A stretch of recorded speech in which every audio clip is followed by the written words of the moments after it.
Bonjour et bienvenue sur JTPT, la version quotidienne du journal. Aujourd'hui lundi 29 janvier 2024, on continue le marathon 7 jours, 7 vidéos. Et bien sûr sans tricher, parce que certains pourront dire oui mais peut-être qu'il a enregistré une longue vidéo et puis il la coupe, il nous la diffuse une fois par jour. Non, c'est pas vrai, regardez pour preuve, on est quasiment en direct. Oui, on est quasiment sur du live, lundi 29 janvier 19h38.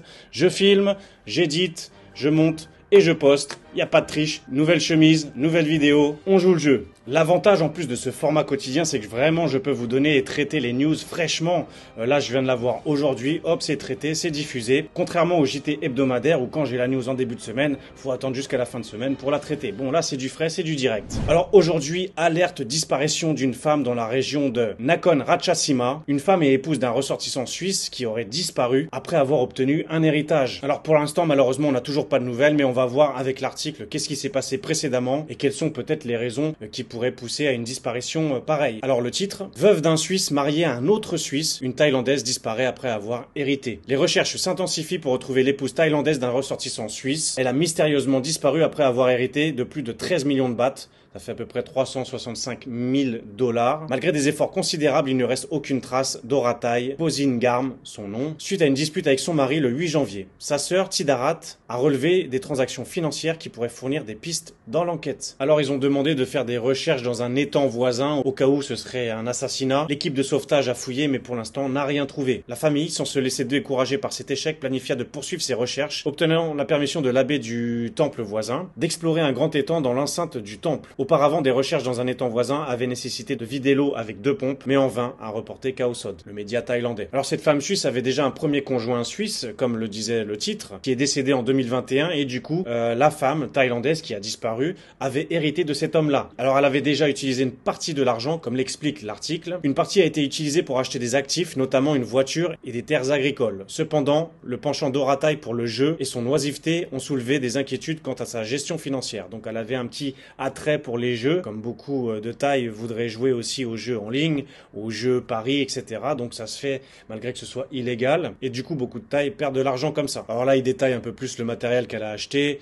Une Honda Civic, 1,4 million de bahts, des terres agricoles pour 1,2 million, une moto PCX, un scooter, 120 000 bahts, etc. Il paraît qu'elle aurait même prêté de l'argent à des tierces. Donc la dernière fois qu'elle était vue à son domicile, c'était le 8 janvier dernier. Et depuis, plus de nouvelles. Alors la sœur de la disparue, Tidarat, a déclaré à la police qu'elle avait vu Oratai pleurer devant chez elle après une vive dispute avec son mari de 53 ans le même jour de la disparition.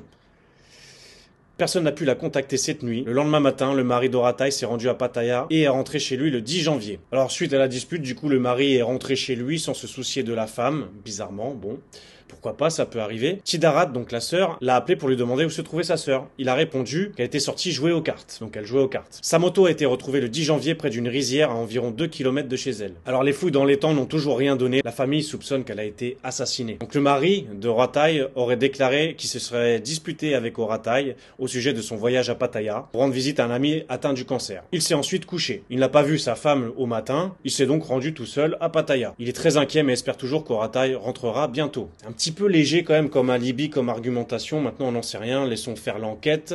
Il y a plusieurs scénarios possibles aussi, on peut en tirer plusieurs hypothèses. On pourrait très bien justement penser que peut-être suite à la perte d'argent au jeu, peut-être qu'elle aurait mis fin à ses jours, elle se serait suicidée. Ça peut être aussi un souci financier, vu qu'elle a prêté de l'argent à certaines personnes, peut-être que certaines personnes se sont vengées ou ont cherché à en avoir plus et peut-être du coup s'en sont pris à elle pour peut-être avoir plus d'argent ou ne pas avoir à le rendre. C'est aussi un scénario probable, je fais que d'imaginer. Il se peut aussi que la dispute a été trop virulente avec le mari qui a eu un mauvais geste. Et du coup, un incident aurait pu se produire, mais ça n'expliquerait pas pourquoi la moto a été retrouvée à 2 km plus loin, à part si elle a été déplacée. Ça peut être un accident, ça peut être plein de choses. Donc, on vous tiendra au courant. Restez branchés sur JTPT. Si j'ai des news par rapport à cette affaire-là, je ferai la mise à jour et je vous dirai malheureusement ou heureusement si on retrouve la personne en vie ou non. Donc, voici la photo de la personne en question. Donc, si des fois vous la voyez, contactez les autorités. Et vous, quel est votre avis? Que pensez-vous de ces scénarios? Que pensez-vous de ces disputes, de ces histoires d'argent qui attirent souvent beaucoup de problèmes? Dites-moi votre avis. Allez, c'est tout pour aujourd'hui. Je vous remercie d'avoir regardé jusqu'au bout. Abonnez-vous si c'est pas déjà fait. Bienvenue si vous venez d'arriver. Partagez, commentez, likez. Ça m'aidera à vaincre l'algorithme de YouTube. Restez branchés. On se dit rendez-vous à demain pour encore une quotidienne. Et cela jusqu'à dimanche prochain. Avec, je le rappelle, à la fin, une interview d'une personnalité, d'une célébrité. Vidéo qui est déjà terminée quasiment de monter. Petite surprise, vraiment, ça va être très sympa. Prenez soin de vous. Bonne soirée. À demain.